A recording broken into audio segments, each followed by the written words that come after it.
2016 was a good year in the market and a great year for your strategies, but we've had elevated expectations and valuation. What's your perspective on where we are in the market today with those 2 points?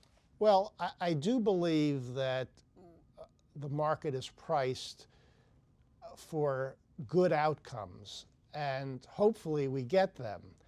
But what I think is lacking is the understanding that what drove those expectations is the optimism, which is certainly necessary. We had a great deal of hesitancy and low confidence earlier last year, and businessmen are more confident, consumers are more confident, clearly investors are more confident. To the extent that the pivot point was the election, I'm a bit concerned that everyone's assuming that whatever the president-elect is proposing that drove that confidence is going to be enacted smoothly and easily. And in reality, that's probably not how it's going to happen. So perceptions and reality are a little bit mismatched right now. And that can cause some, at least, pause in the market, if not a decline in the market. You've written previously about how the late quarter advance maybe pulled forward some of 2017's advance. And I guess you're suggesting with your comment that is a concern. Yeah, there are many ways the market can consolidate. Some of that has to do with how much already has been discounted. I do believe that it's unlikely that we're going to see a big move. Valuations, as you mentioned, are not inexpensive. Rates are rising.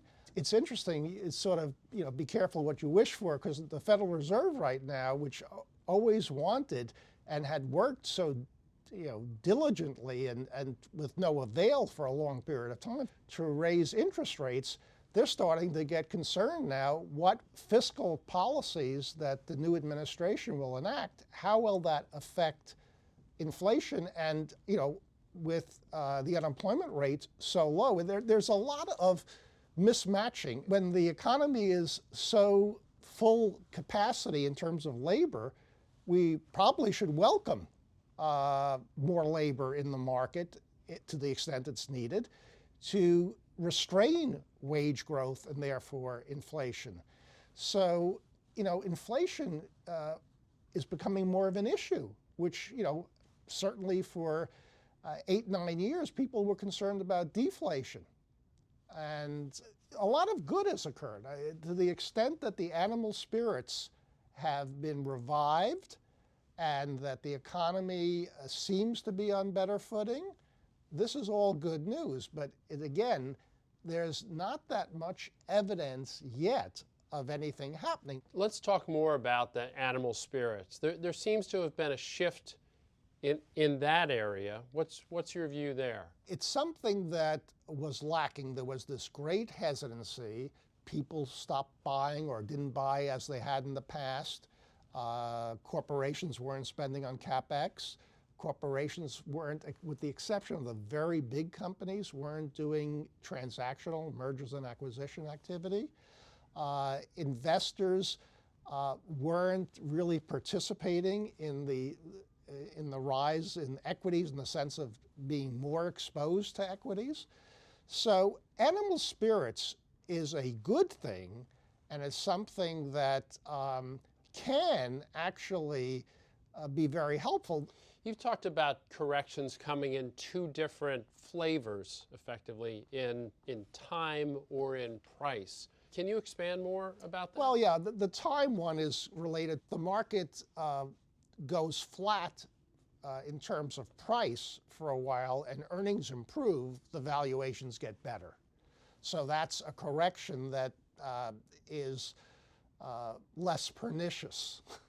The one that can test people's stress levels is a recalibration that occurs because of a black swan event, or actually things that are already being thought of, i.e. the whole concept that what if the Fed does have to raise rates more often and to a larger degree because inflation is becoming an issue. Certainly that's something that's not a black swan. People are discussing it. But actually, if that were to come to pass, my guess is that the market could indeed have a correction. And that is the kind of thing which, frankly, I, as a portfolio manager with my investment process, would welcome. I welcome that in the sense that it gives me many new candidates to invest in. As the market gets higher, there are fewer attractive opportunities around.